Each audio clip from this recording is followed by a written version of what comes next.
जब संपूर्ण वैभव होते हुए भी प्रभु श्री राम का मन व्याकुल था, तब गुरु वशिष्ठ के ज्ञान ने उन्हें विषाद से बाहर निकाला। सुनिए बकुल जी की वाणी में। जय श्री राम। स्वागत है सभी का। तो कल कच्छ की कहानी शुरू हुई। देखते हैं आज क्या होता है। आज 16 मई है। आज का श्लोक है यैव चिद्भुवना भोग भूषणे व्योम्नि भास्करे घरा विवर कोशस्ते सैव चित् कीटकोदरे। अर्थ है, जो चेतना सूर्य में चमकती है वही धरती पर रहने तथा छिद्र में रेंगने वाले छोटे से कीट में भी रहती है।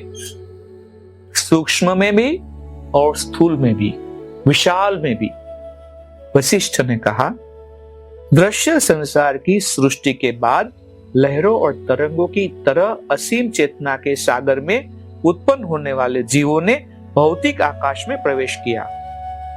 आगे बढ़ती है फिर धारणाएं।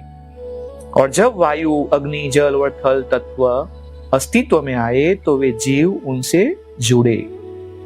फिर जन्म और मरण का चक्र अस्तित्व में आए।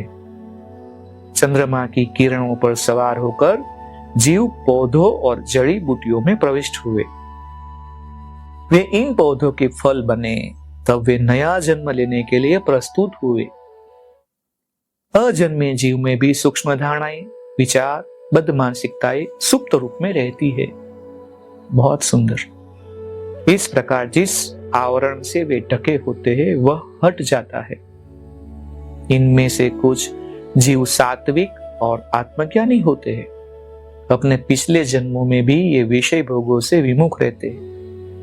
परंतु जो जन्म और मरण के चक्र को स्थायी बनाने के लिए जन्म लेते हैं उनकी प्रकृति सात्विक, राजसिक और तामसिक होती है।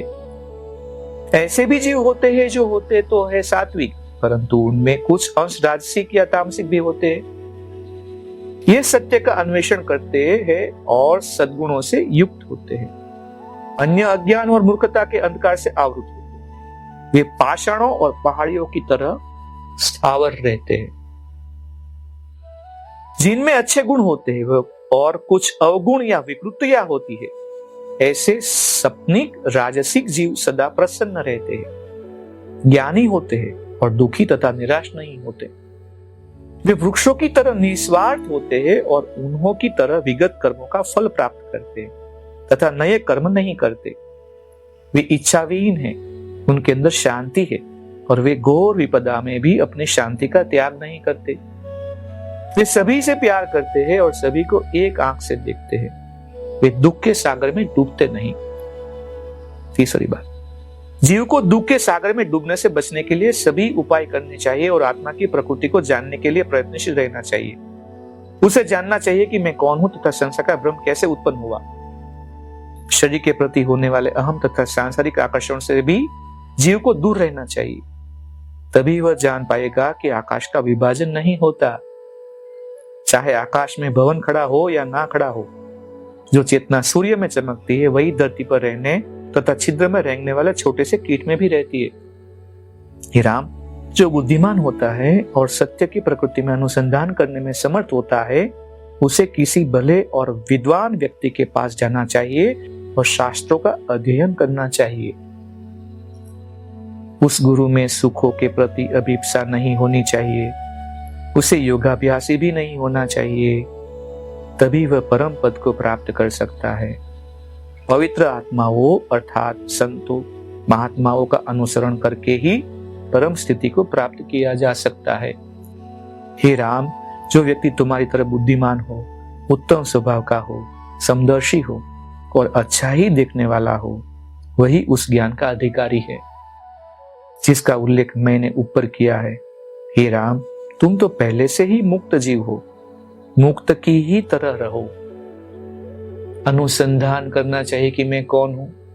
सद्गुरु का साथ चाहिए, हमें गुरुदेव का कृपा चाहिए और हमें साथ में ही धर्म ग्रंथ का सहारा लेना चाहिए।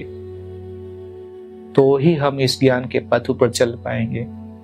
इस ज्ञान के साथ आज के इस मणिके को विराम देते हैं। कल देखते क्या होता है। तब तक के लिए जय श्री राम। इस ज्ञान यात्रा में हमारे साथ बने रहने के लिए चैनल को सब्सक्राइब करें और बेल आइकॉन दबाएं।